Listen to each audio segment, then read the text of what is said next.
ଜୟ ଜଗନ୍ନାଥ କହିଲେ ଏଇଟା ଜଗନ୍ନାଥଙ୍କର କୋଉ ଲୀଳା କ୍ଷେତ୍ର। ମୋ ଭାଗ୍ୟରେ ସିନା ଏତେ ଡେରିରେ ଡୋରି ଲାଗିଲା। ଆପଣମାନେ ହୁଏତ ବହୁତ ଆଗରୁ ଯାଇଥିବେ।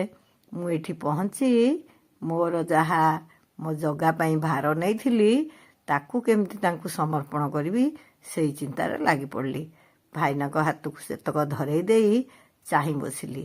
କେତେବେଳେ ରାଜରାଜେଶ୍ୱର ଯିଏ ହୀରା ମୋତି ମାଣିକ୍ୟରେ ସୁସଜ୍ଜିତ ତାଙ୍କୁ ଏ ଛୋଟ ଉପହାରଟି କେମିତି ମାନିବ, ଆଉ ସିଏ ଗ୍ରହଣ କରିବେ କି ନାହିଁ। ଯୁଆଡ଼େ ଗଲେ ମୋତେ ବଡ଼ ଚିନ୍ତା ହେଇଯାଏ, ଠିକ୍ ବେଳରେ ପହଞ୍ଚି ପାରିବି କି ନାହିଁ, ମୋର ଏଇ ଛୋଟିଆ ଉପହାର କାଳିଆ ସାଆନ୍ତ ଗ୍ରହଣ କରିବ କି ନାହିଁ। ଏ ବିଶ୍ୱ ବ୍ରହ୍ମାଣ୍ଡର ମାଲିକ, ମୁଁ ତାଙ୍କୁ କ'ଣ ଦେବି? ହେଲେ ଫୁଲମାଳଟିଏ ତାଙ୍କୁ ପିନ୍ଧେଇ ଦେଲେ ମୁଁ ଭାରି ଖୁସି ହୁଏ। ସିଏ କିନ୍ତୁ ଗ୍ରହଣ କରିବେ କି ନାହିଁ ବୋଲି ମୋର ଭାରି ଦରକାର ରହିଥାଏ। ଠିକ୍ ବେଳରେ ସେଠି ପହଞ୍ଚି ଭାଇନାଙ୍କ ଦ୍ୱାରା ତାଙ୍କୁ ଫୁଲ ଅର୍ପଣ କଲା ପରେ ଆଗ ସେ ଫଟୋ ଘରକୁ ପଠେଇଲି। କାହିଁକି କହିଲେ, ଗତ ରବିବାର ଦିନ ଆମର ଯେତେବେଳେ ଲାଇଭ୍ ପ୍ରୋଗ୍ରାମ ଚାଲିଥିଲା ଆପଣ ଖାଲି ମୋ ବୋହୂ ଧିଙ୍କୁ ଖୋଜୁଥିଲେ। ରବିବାର ନୁହେଁ, ଏଥର ଶନିବାର ଲାଇଭ୍ ହେଇଥିଲା। ମୁଁ କହିଲିନି ସେମାନଙ୍କୁ ମୁଁ ଗୋଟେ କାମରେ ଲଗେଇ ଦେଇଛି, ସେଥିପାଇଁ ସେମାନେ ଆସିପାରୁନାହାନ୍ତି। ଆଉ ସେମାନେ କ'ଣ କରୁଛନ୍ତି ମୁଁ ଆପଣଙ୍କୁ 2-3 ଦିନ ପରେ କହିବି। କାଲି ମୁଁ ଏତେ କ୍ଳାନ୍ତ ହେଇଯାଇଥିଲି ଯେ ଭିଡ଼ିଓଟି ଆଉ ଏଡ଼ିଟ୍ କରିକି ଆପଣମାନଙ୍କୁ ଦେଖାଇବା ପାଇଁ ଯୋଗ୍ୟ କରିପାରିଲିନି। ଆଜି ଟିକେ ଭଲ ଲାଗିବାରୁ ଭିଡ଼ିଓ ଏଡ଼ିଟ୍ କରୁଛି। ଆପଣମାନେ ତ ଆଗରୁ ଜାଣିଥିଲେ ମୋ କାଙ୍କଣ ଶିଖରି ଯିବାର ଥିଲା, ଆଉ ଠିକ୍ ଭାବରେ ଠିକ୍ ସମୟରେ ମୁଁ ସେଠି ପହଞ୍ଚିଗଲି। ଆଉ ଠାକୁରଙ୍କୁ ସୁନ୍ଦର ଭାବରେ ମାଳ ସମର୍ପଣ କଲି। ହେଲେ ମୁଁ କେମିତି ଗଲି କହିଲେ, ବଡ଼ି ଭୋରୁ ଉଠି ଗାଧୁଆ ପାଧୁଆ ସାରି ଆଗ ମାଳ ବଣ୍ଟା କୁଣ୍ଟା କଲି। ଏବେ ତ ଶୀତ ଦିନ, ବାହାର କାକରରେ ମାଳ ଥିଲା। ଆଗ ଯାଇ ଠାକୁରଙ୍କ ମାଳଟି ତାଙ୍କ ପାଖରେ ଥୋଇଦେଲି। ଠାକୁରଙ୍କୁ ମାଳ ନ ଦେଇ କୁଆଡ଼େ ମାଳ ନେବାକୁ ମୋତେ ଭଲ ଲାଗେନି। ଆଉ ଚାରିମୂର୍ତ୍ତିଙ୍କ ମାଳ ସବୁବେଳେ ମୁଁ ଭଲରେ ବାଗେଇକି ରଖେ, କାଳେ ମାଳ ବାଳୁଆ ଚାଉଳା ହେଇଯିବ। ସୁଦର୍ଶନ ମହାପ୍ରଭୁଙ୍କର ଟିକେ ଛୋଟ ମାଳ, ଆଉ ଜଗନ୍ନାଥ ବଳଦେବଙ୍କର ସମାନିଆ ମାଳ, ଆଉ ମା ସୁଭଦ୍ରାଙ୍କର ସେ ଦିହିଙ୍କଠୁ ଟିକେ ଛୋଟ। ମୁଁ ସେଥିପାଇଁ ସବୁବେଳେ ଅଲଗା ଅଲଗା ଜରିରେ ମାଳ ପୁରାଏ। ତରବର ହେଇ ଦର ଲୁଗା ପିନ୍ଧା ହେଇ ଠାକୁରଙ୍କ ମାଳ ଆଗେ ସଜାଡ଼ି ଦେଲି। ସେ ଗୋଟିକ ତ ମୂଳ ଜିନିଷ, ତା ସାଙ୍ଗରେ ମୁଁ ଗଙ୍ଗୋତ୍ରୀରୁ ଆଣିଥିବା ଟିକେ ପାଣି ଆଉ ମୋ ମା' ମାନଙ୍କ କ୍ଷୀରରୁ ବନେଇଥିବା ଟିକେ ଘିଅ ଆଉ ଧୂପ ବି ସଜାଡ଼ି ରଖିଲି। ଏଣେ ନାଲି ଚାହା ଟିକେ ଅଧିକା କିନା ବସେଇ ଦେଇଥିଲି, କାହିଁକିନା ମୁଁ ଜାଣିଛି ଆମକୁ ଚା ଦିଆ ହୁଏ ବାଟରେ, ହେଲେ କ୍ଷୀର ଚାହା ଦେବେ ନା, ନାଲି ଚାହା କେଉଁଠୁ ପାଇବି। ନାଲି ଚାହାକୁ ଫ୍ଲାସ୍ରେ ପୁରେଇ ଠାକୁର ଘରକୁ ଗଲାବେଳକୁ ଲିପି ଆମର ଠାକୁର ପୂଜା କରି ଠାକୁରଙ୍କୁ ମାଳ ଦେଇ ସଜେଇ ସାରିଲାଣି। ମୋ ମନଟି ବି ଭାରି ଖୁସି ହେଇଗଲା। ମୁଁ ବି ପୁରା ପିନ୍ଧା ପିନ୍ଧି କରି ଯିବାକୁ ବାହାରି ପଡ଼ିଲି। ଆଉ ବାବାଇ ଗାଡ଼ି ବି ରେଡ଼ି କରିସାରିଥିଲା। ଆମେ ମା' ପୁଅ ଦିହେଁ ମିଶି ଚାଲିଲୁ ଆମର ଲେଡ଼ିଜ୍ କ୍ଲବର ବସ୍ ଯୋଉଠୁ ବାହାରିବାର ଥିଲା ସେଠିକୁ। ଆଉ ଲିପି ସବୁ ତଦାରଖ କରୁଥିଲା, କାଳେ ମୁଁ କ'ଣ ଭୁଲି ଯାଇଥିବି। ଏବେ ମୁଁ ଟିକେ ଭୁଲି ଯାଉଛି, ଦୋଷ ମୋର, କିନ୍ତୁ ମୁଁ ଚିଡ଼ଚିଡ଼ି ହେଉଛି। ଏଇ ଜିନିଷଟାକୁ ବି କେମିତି ସଂଶୋଧନ କରିବି ମୁଁ ସେଇ କଥା ସବୁବେଳେ ଚିନ୍ତା କରୁଛି। ଯାହା ହଉ ଲିପି ସବୁ ତଦାରଖ କରି ମୋତେ ଛାଡ଼ିଦେଲା, ଆଉ ବାବାଇ ମୋତେ ନେଇକି ଚାଲିଲା। ମୋ ମନ ଖାଲି ଉଚ୍ଛନ୍ନ, ସତ କହୁଛି। ମୋତେ ବା ରାତିରେ ଭଲରେ ନିଦ ହେଲାନି, କାଳେ ଶୋଇପଡ଼ିବି କି, କାଳେ ନିଦ ନ ଭାଙ୍ଗିବ କି। କିନ୍ତୁ ମୁଁ ଠିକ୍ ସମୟରେ ଯାଇ ଠିକ୍ ଜାଗାରେ ପହଞ୍ଚିଗଲି, ବରଂ ଟିକେ ଆଗୁଆ ପହଞ୍ଚି ଯାଇଥିଲି। ଦେଖନ୍ତୁ ଆମର କେମିତି ପ୍ରେଜେଣ୍ଟ ପଡ଼ୁଛି। ସମସ୍ତେ ଏକାଠି ହେଇଗଲା ପରେ ଆମର ସମସ୍ତଙ୍କ ନାଁ ଡକା ହେଲା। କାଳେ କିଏ ବାଉଳାରେ ଯଦି ରହିଯିବ କେତେ ଦୁଃଖ ଲାଗିବ। ତେଣୁ ସବୁ ତଦାରଖ କରିବାରେ ଆମର ସାହୁ ମ୍ୟାଡ଼ାମ୍ ହେଉଛନ୍ତି। ଆମର ସବୁ ଯେଉଁମାନେ ପରିଚାଳନା ଦାୟିତ୍ୱରେ ଅଛନ୍ତି ସେମାନେ ସତରେ ବହୁତ ସିନସିୟର। ମୋ ନାଁ ବି ଡକା ହେଲା, ମୁଁ ବି ମୋ ଉପସ୍ଥିତି ଜଣେଇଦେଲି।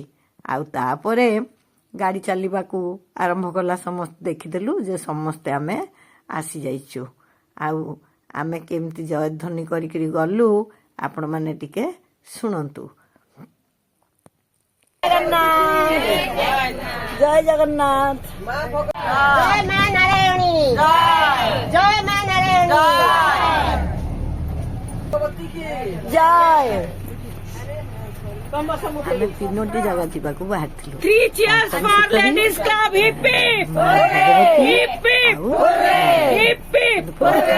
କାଙ୍କଣ ଶିଖର ମୁଁ ପ୍ରଥମରୁ କରିଛି, ଆଉ ମା ନାରାୟଣକୁ ବି। କିନ୍ତୁ କାଙ୍କଣ ଶିଖରୀ ମୋ ପାଇଁ ଥିଲା ପ୍ରଥମ, ଆଉ ମୁଁ ବଡ଼ ଉଚ୍ଚାଟ ଥିଲି। ଏମିତି ଏମିତି ବସ୍ ଯାଉ ଯାଉ 9ଟା ବାଜିଗଲା। ଆମର ଜଳଖିଆ ଖିଆ ଆରମ୍ଭ ହୋଇଗଲା। ଆମ କ୍ଲବ୍ର ସ୍ମାର୍ଟ ଆଉ ୟଙ୍ଗ ଲେଡି ମାନେ ସବୁ ଜଳଖିଆ ବାଣ୍ଟିବାରେ ଲାଗିଗଲେ। ସଭା ପଛ ସିଟ୍ରେ ଜଳଖିଆ ଥୁଆ ହେଇଥିଲା। ଆଉ ସେଠୁ କେମିତି ପାର୍ସଲ ଯାଉଥିଲା ଦେଖନ୍ତୁ। ସେମାନେ ସୁଚାରୁ ରୂପେ ସମସ୍ତଙ୍କୁ ପ୍ରଥମ ଧାଡ଼ିରୁ ଜଳଖିଆ ଦେବା ଆରମ୍ଭ କଲେ। ମୋ ମୁହଁଟା ଟିକେ ଶୁଖି ଯାଇଥିଲା। ଆପଣମାନେ ଜାଣିଛନ୍ତି ମୁଁ ଘରେ ବାରମ୍ବାର ଖାଏ। 9ଟା ବାଜିଗଲାଣି। ଅବଶ୍ୟ ଆମ ଭିତରେ କିଏ ଅଁଳା, କିଏ ଚକୋଲେଟ୍, କିଏ କ'ଣ ନେଇଥିଲା, କିଏ ବଣ୍ଟା ଖୁଣ୍ଟା ହେଇଥିଲା।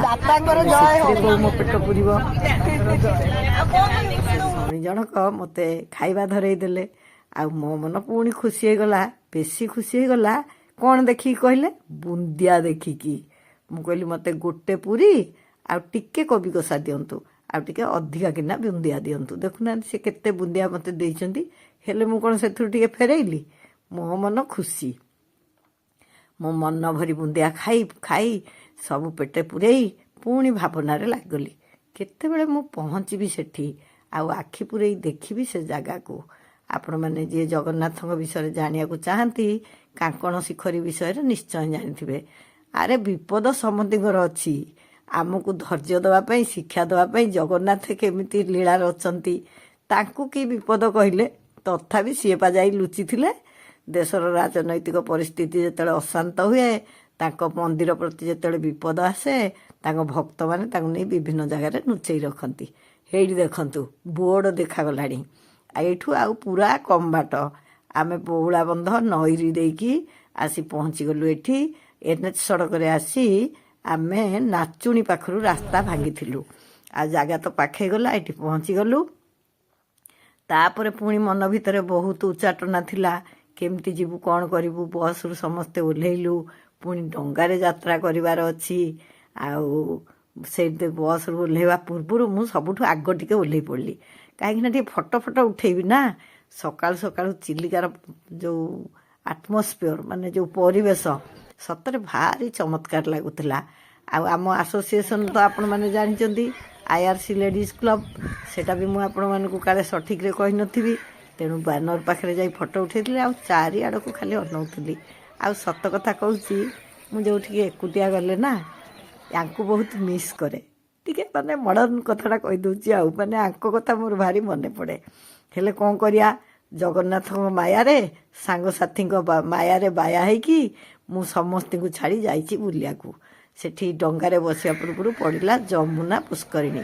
ଏଇଟା ହେଉଛି ନଈରିରେ, ମାନେ ସେ ଜାଗାର ନାଁ ହେଉଛି ନଈରି।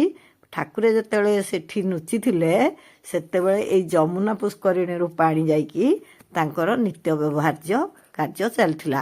ଏବେ କିନ୍ତୁ ଆଉ ସେପରି ହେଉନି। ସେଇ ଜାଗାରେ ପାଣିର ବ୍ୟବସ୍ଥା ହେଇଯାଇଛି। ସେଇଥିପାଇଁ ମୁଁ ଆପଣମାନଙ୍କୁ ଏଇ ପୋଖରୀଟି ଦେଖେଇଲି। ଆଉ ଏ ଜାଗାର ନାଁ ଏମିତିଆ କାହିଁ କହିଲେ? ସେ ପୁରା କାଙ୍କଡ଼ ଖାଇକି ରହୁଥିଲେ, କିଛି ମିଳୁନଥିଲା।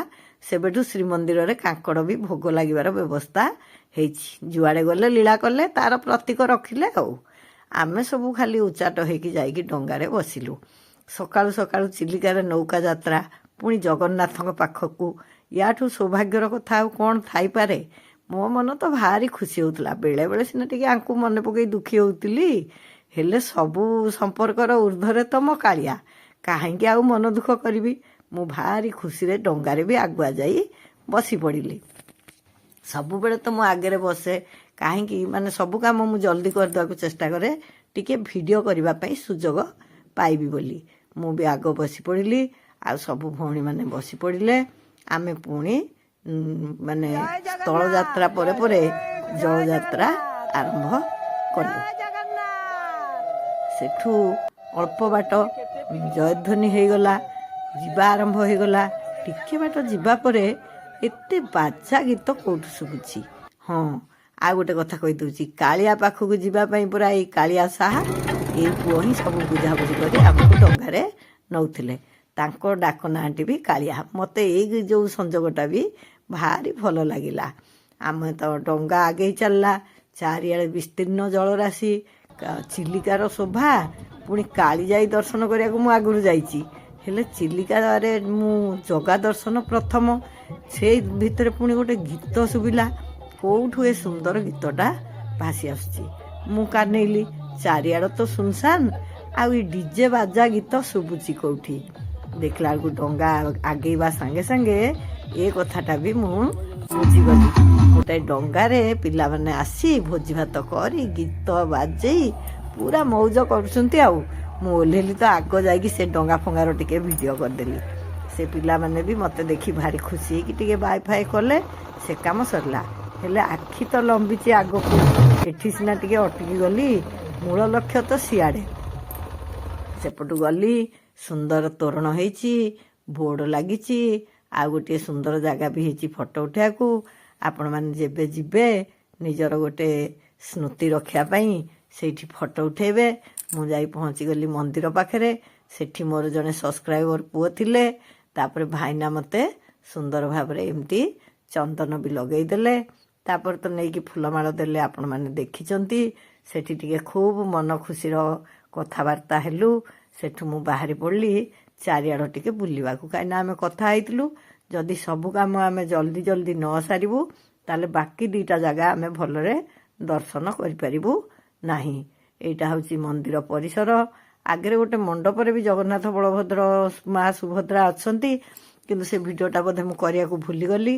ଚାରିକଡ଼ ସୁନ୍ଦର ପରିବେଶ, ପଛଆଡ଼େ ବି ଚିଲିକା ସ୍ପର୍ଶ କରିଛି। ଏଇଟା ଗୋଟିଏ ଟାପୁ, ଆଉ ଏଇଟା ବି ଆସିକିରି ପରିକ୍ରମା କରାଯାଏ। ମୁଁ ତ ଜାଣିନଥିଲି। ଯଦି ମୋ ଭାଗ୍ୟରେ ଥିବ ମୁଁ ପୁଣି ଆଉ ଥରେ ଯାଇକି ସେ ଚାରିକଡ଼େ ଜଗନ୍ନାଥଙ୍କର ପରିକ୍ରମା କରିକିରି ଆସିବି। ଆଉ ସେ ଭିଡ଼ିଓ ବି ଆପଣମାନଙ୍କୁ ଦେଖେଇବି। ସେଠୁ ପୁଣି ଆମେ ତରତର ହେଇ ବାହାରି ଆସିଲୁ। କାହିଁକିନା ମୁଁ ତ କହିଛି ଆମର ଆହୁରି ଅନ୍ୟ ଆଡ଼େ ଯିବାର ଥିଲା।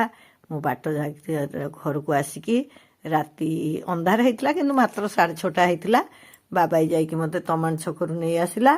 ଆଉ ସେଠୁ ମୁଁ କହିଲି ପିଲାଙ୍କ ପାଇଁ କେଉଁଠି କିଛି କିଣିନି। ସେଠି ଟିକେ ବରା ଫରା କିଣିବାକୁ ଗଲାବେଳକୁ ମୋର ଜଣେ କୁନି ସବସ୍କ୍ରାଇବର ଆଉ ତାଙ୍କ ମା ଆସିଗଲେ। ସେ କୁନି ଝିଅଟି ମୋ ସାଙ୍ଗେ ଟିକେ ଭିଡ଼ିଓ କରିବାକୁ ଚାହିଁବାରୁ ତାଙ୍କ ସହିତ ମୁଁ ଟିକେ ଭିଡ଼ିଓ କରିଦେଲି। କରିକି ଆମେ ଘରକୁ ଆସିଲୁ। ଘରେ ପହଞ୍ଚିଲା ପରେ ଆପଣମାନଙ୍କୁ ଆଗରୁ କହିଛି ମୁଁ ପହଞ୍ଚିବି ମାନେ ସବୁ ଗାଇବି, କିନ୍ତୁ ଆଜି ମୁଁ ଆପଣମାନଙ୍କୁ ଗୋଟିଏ ଜାଗାର କଥା କହିଦେଲି। କାଲି ଆଡ଼କୁ ନାରାୟଣୀ ଆଉ ଭଗବତୀଙ୍କ ଦର୍ଶନ ଆମେ କେମିତି କ'ଣ କଲୁ, କେଉଁଠି ଖାଇଲୁ, ସେସବୁ କହିବି। ମୁଁ ଘରକୁ ଫେରିକି ବି ବହୁତ ଖୁସି ଥିଲି। ମୋତେ ଜମା ବି କ୍ଳାନ୍ତ ଲାଗୁନଥିଲା। ଆଉ ଆସିକି ଯାହା ଦେଖିଲି କାଙ୍କଣ ଶିଖରୀରେ ମୋର କାଳିଆ କେମିତି କ'ଣ ଭାଇ ଭଉଣୀଙ୍କ ସାଙ୍ଗେ ଅଛନ୍ତି, ସେଇ କଥା ସମସ୍ତଙ୍କ ଆଗରେ କହିଲି।